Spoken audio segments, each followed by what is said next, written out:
Алған куәгер. Сотқа бір апта қалған. Айыпталушы танымал құрылыс компаниясының бұрынғы директоры. Оған ірі көлемде ақша жымқырды және бір адамды тапсырыспен өлтіртті деген 2 ауыр айып тағылған. Прокуратураның басты үміті жалғыз куәгер Сәкен Әбдімәлікұлы. Ол бұрын сол компанияда жұмыс істеген, бухгалтерия бөлімінде қатардағы экономист болған адам. Сәкеннің айтуынша, ол директордың тапсырыспен адам өлтіруді жоспарлаған әңгімесін естіп қойған. Бірақ бұл деректі алғашында жариялаудан қорыққан. Арада 6 ай өткен соң, тергеу басталған кезде өзі келіп, ресми куәлік берген. Тергеушілер оның дәл сол уақытта сол кеңседе болғанын бейнебақылау арқылы растаған. Сондықтан оның куәлігі басты айғақ ретінде сотта қолданылуға тиіс болатын. Тергеуші Мұстафин Ерлан небәрі 28 жаста. Бұл оның қылмыстық істер бойынша жүргізіп отырған алғашқы ірі ісі. Ерлан бәрін ереже бойынша нақты хаттамаға сай жүргізді. Сәкеннің қауіпсіздігі үшін куәгерлерді қорғау бағдарламасына өтініш берген. Бірақ жауап күтіп жүргенде бәрі өзгеріп кетті. Сотқа 4 күн қалған күні Сәкен жұмысқа бармаған. Телефоны сөндірулі. Пәтеріне ешкім кірмеген, сырттан кілтпен жабылған. Көршілері оны соңғы рет 2 күн бұрын көрген. Жұбайы жоқ, жалғыз тұрады. Балалар шетелде. Достары да көп емес. Тергеуші Ерлан бірден ішкі істер басқармасына із-түзсіз жоғалу бойынша арыз түсіреді. Бірақ басшылық істі жеке себеппен кетіп қалған болуы мүмкін деп қабылдайды. Прокурор болса, істі сотқа дәлелсіз жіберуге болмайтынын айтып, Ерланға қысым жасайды. Ең сұмдығы, дәл сол күні бас тергеушінің компьютерінен Сәкен берген алғашқы куәлік жоғалып кетеді. Тек бір ғана көшірме Ерланның флешкасында бар. Ол күдіктеніп тергеуді өз бетінше жалғастыруға бел буады. Бірақ енді бұл жай куәгердің ісі емес. Мұнда әлдебіреу Сәкеннің үнін өшіргісі келгені анық. Сәкен жоғалды ма, жасырынып жүр ме, әлде біреулер оны мәңгілік үнсіз қалдырды ма? Жоғалу. Тергеуші Ерлан Мұстафин кешкі сағат 20:45-те Сәкеннің жалдамалы пәтеріне қайта оралды. Пәтерге полиция кіріп тексеріс жүргізген. Ешқандай қақпа бұзылмаған, күрес ізі жоқ.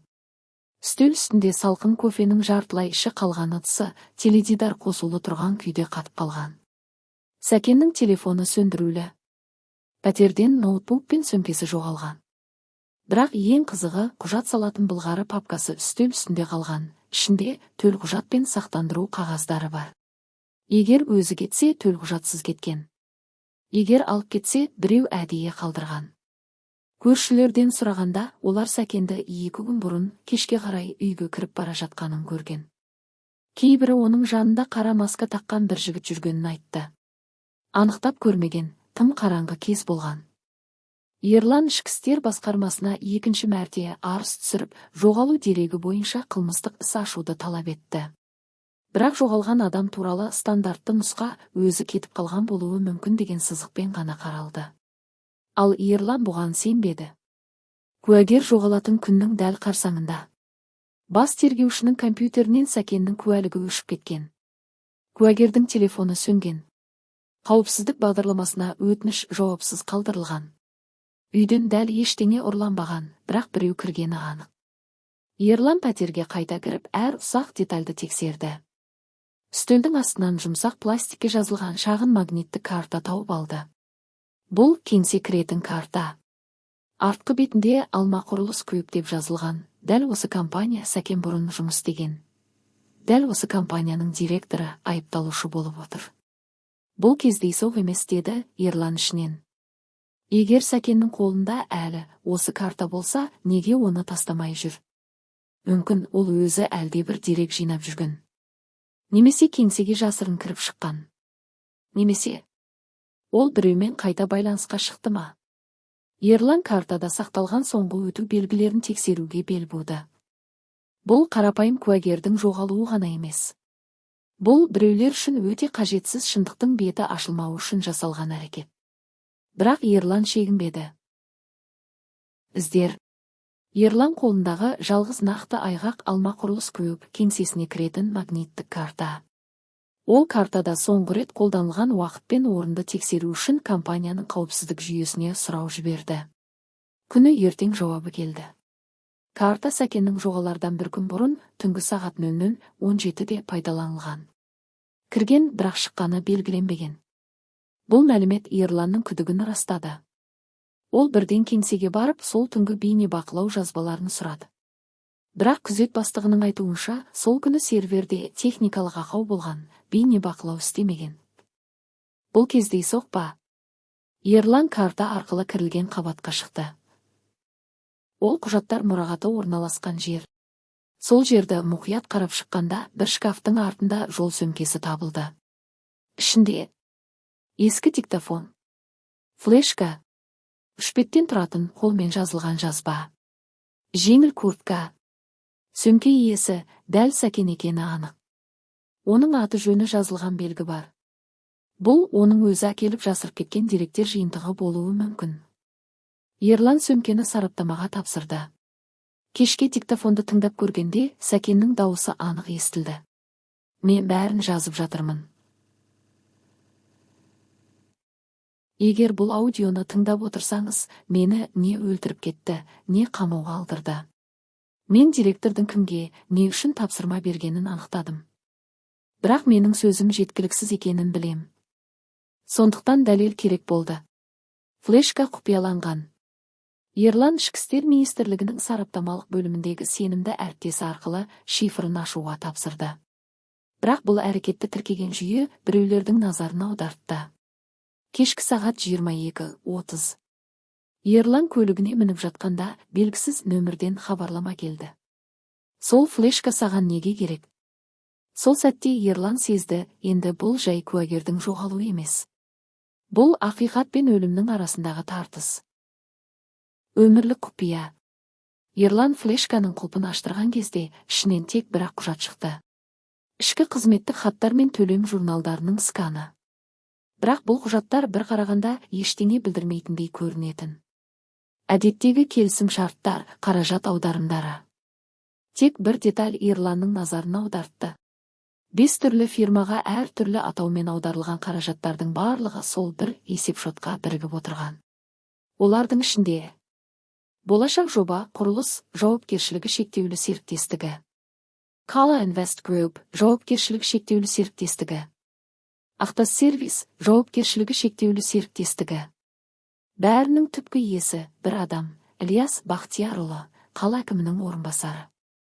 Сәкен бұл деректі бекер жинамаған. Ол жай ғана куә емес. Ол бір кездері осы схеманың есеп-қисабын өзі жасап отырған адам болған. Бірақ кейін бәрін түсініп компаниядан кеткен. Жазбаша куәлігінде бұл айтылмаған. Ол барлығын соңына дейін дәлелмен бергісі келген. Флешкада тағы бір файл бар еді, ашпа деп аталған. Ерлан файлды ашқанда Сәкеннің бейне жазбасы шықты.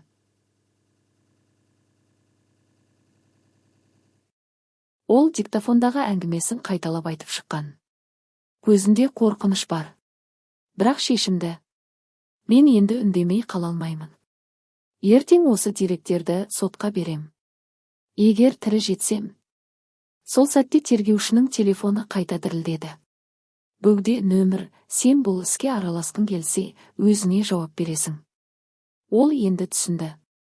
Бұл ақшаның, биліктің, беделдің, қорқыныштың жолын кесіп тұрған жалғыз шындық.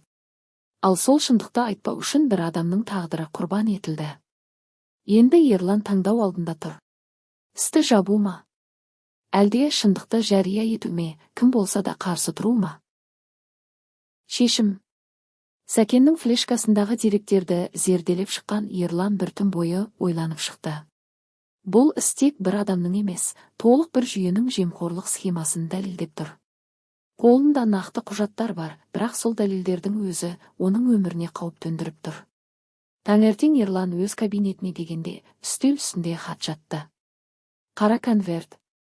Ішінде бірақ сөйлем. Сен туралы бәрін білеміз. Аулақ жүр. Бірақ ол шегінбеді.